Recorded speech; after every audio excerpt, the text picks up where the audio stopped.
Sabe aquela ideia de que um problema gigantesco pode, na verdade, se transformar numa oportunidade incrível? Pois é, a história de hoje é exatamente sobre isso. Vamos mergulhar num caso em que um reverso, que parecia ser o fim de tudo, acabou virando um motor para o progresso.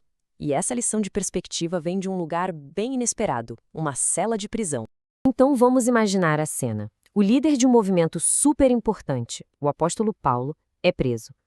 Para os seguidores dele, os filipenses, a notícia foi um balde de água fria. O cara que era a força motriz da missão toda, de repente estava atrás das grades. O sentimento imediato foi de pânico mesmo, sabe? A impressão de que tudo tinha acabado, que o futuro tinha sido cancelado. E vamos combinar, a primeira reação, a visão mais lógica, era exatamente essa. Aquela prisão parecia o fim da linha, um obstáculo catastrófico, simplesmente impossível de superar.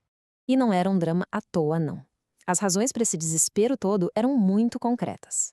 Olhando aqui, fica fácil entender o porquê.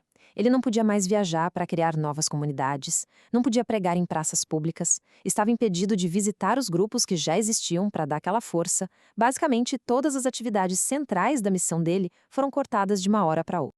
A conclusão de qualquer pessoa que olhasse de fora era bem clara. Com o Paulo preso, a influência e o trabalho dele tinham chegado ao fim. Era o pensamento mais lógico, sem dúvida. É bem aqui que a história dá uma virada espetacular. E se essa avaliação inicial, que fazia todo o sentido, estivesse completamente errada?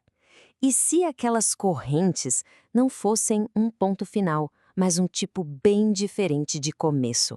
E aí vem o choque. A avaliação do próprio Paulo sobre a situação dele. É algo que ninguém esperava. Ele diz para os seus seguidores, que estavam super preocupados, que a prisão dele, na verdade, ajudou a causa. Isso vira a perspectiva de todo mundo de cabeça para baixo. E isso nos leva direto ao coração da nossa análise de hoje. Como que um discernimento espiritual foi capaz de transformar a perspectiva do Paulo? Aquilo que todo mundo via como uma barreira, ele conseguiu enxergar como uma porta. Agora, o que é fascinante aqui é esse contraste. De um lado, a visão comum, a de todo mundo, barreira, fim, confinamento, silêncio. Do outro, a visão de Paulo, oportunidade, progresso, uma nova audiência e inspiração. A realidade era a mesma, as correntes eram as mesmas, mas a interpretação era radicalmente diferente. Tá, mas como isso funcionou na prática? O próprio Paulo explica. Primeiro, os guardas romanos que ficavam de olho nele o tempo todo viraram a nova plateia cativa dele. E talvez o mais importante, a coragem que ele demonstrou na prisão inspirou outros cristãos a perderem o medo. Eles começaram a falar com uma ousadia que não tinham antes. Mas é claro, a reação das pessoas não foi toda igual. A prisão de Paulo acabou provocando duas respostas bem distintas entre outros pregadores da época. Isso revelou o melhor e, bom, o pior da natureza humana. De um lado, tinha uma turma motivada por pura inveja. O pensamento deles foi: ótimo, com o Paulo fora do caminho, agora é a nossa chance de brilhar. Um exemplo bem triste de oportunismo. Mas, do outro lado, tinha o grupo que foi genuinamente inspirado.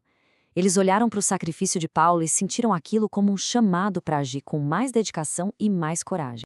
A reação desse primeiro grupo, o dos egoístas, nos faz lembrar daquela reflexão antiga sobre a complexidade do coração humano.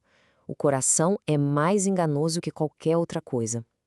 As motivações por trás do que a gente faz podem ser de fato bem obscuras. Felizmente, a história não termina com essa nota amarga. O Paulo faz questão de deixar claro que a resposta que mais importou, a que realmente fez a diferença, foi a do grupo inspirado pelo amor. O efeito cascata positivo foi muito maior. E aqui a gente vê essa reação em cadeia de um jeito brilhante. Vamos seguir os passos. Primeiro, Paulo sofre, mas se mantém firme na sua convicção. Segundo, os outros fiéis veem essa coragem. Terceiro, isso fortalece a confiança deles na missão. Quarto, essa confiança se transforma em mais dedicação, em mais ação. E o resultado final, o quinto passo, é que a mensagem alcança ainda mais gente. As correntes físicas dele criaram uma corrente de inspiração. Então, o que a gente tira de tudo isso? A história acaba virando uma lição universal sobre como encarar as dificuldades da vida. Uma lição que vale para qualquer um, em qualquer tempo. Os pontos principais, então, são estes. A perspectiva que a gente escolhe ter é transformadora. Um aparente fracasso pode, na verdade, estar plantando as sementes de um sucesso que a gente nem consegue prever. E a forma como uma única pessoa enfrenta os problemas tem o poder de inspirar e encorajar muita gente. É sobre enxergar além do óbvio, buscando o potencial que se esconde em cada desafio. E a gente termina com essa pergunta para reflexão. A história de Paulo nos desafia a pensar: quando as correntes aparecem em nossas vidas, sejam elas quais forem, como é possível praticar essa mudança de foco? Como podemos aprender a confiar que existe um propósito maior, uma oportunidade escondida, mesmo quando tudo ao redor parece gritar o contrário?